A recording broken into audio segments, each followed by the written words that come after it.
aussi bien en poésie que dans la vraie vie. Son talent bat ma plume et moi je l'envie. Elle mène une guerre sainte. La force et le calme sont ses seules armes. Quand face aux abus, elle se relève au lieu de porter plainte. Elle incarne la force du silence. Elle se bat pour sa progéniture avec confiance. Dans le bélier profond, elle porte son bébé au dos et son entreprise sur la tête. Elle marche sous le soleil et le soleil lui fait sa fête. Pourtant, elle ne s'en plaît pas. Elle s'y met à cœur joie. J'aimerais bien être comme elle, mais il me reste tellement de chemin, alors je me cache derrière ma voix. Et si de toute ma narration, vous ne voyez pas la femme béninoise, la reine des Amazones, alors vous ne la méritez pas, car aucune autre femme africaine ne fait pareil dans la zone. Je m'arrête en slam pour valoriser la force de ces braves dames. Entreprendre n'a jamais été chose facile dans mon pays pour les femmes.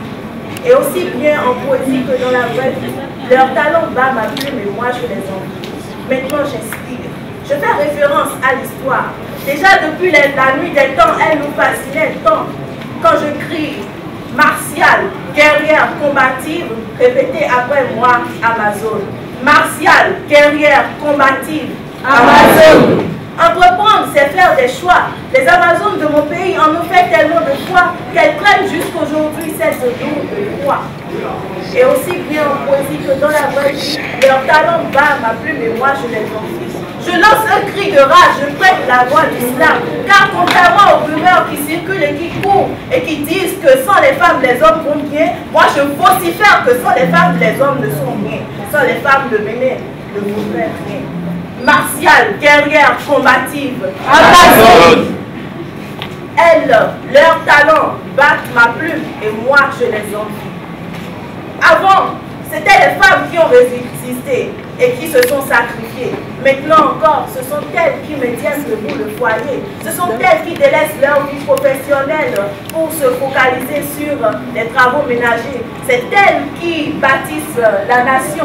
C'est elles qui éduquent les enfants. C'est elles qui apaisent les rébellions. C'est elles qui font tout ça dans le silence et l'oppression, l'ombre et la soumission, les larmes et la déception, avec pour seul merci l'ingratitude des hommes. Ce n'est pas pour dire que les hommes ne font rien, mais quand on parle d'entreprise, les Amazones sont les premières. Et aussi bien en poésie que dans la vraie vie, leur talent bat ma plume et moi je les envierai pour toute ma vie. J'aimerais bien être comme elle, mais peut-être que je suis déjà comme elle, car la force d'une Amazone réside même dans cet effacement, dans cette humilité. Alors, aussi bien en poésie que dans la vraie vie, notre talent bat ma plume et nous demeurerons pour toujours martiales, guerrières, combatives. Amazone.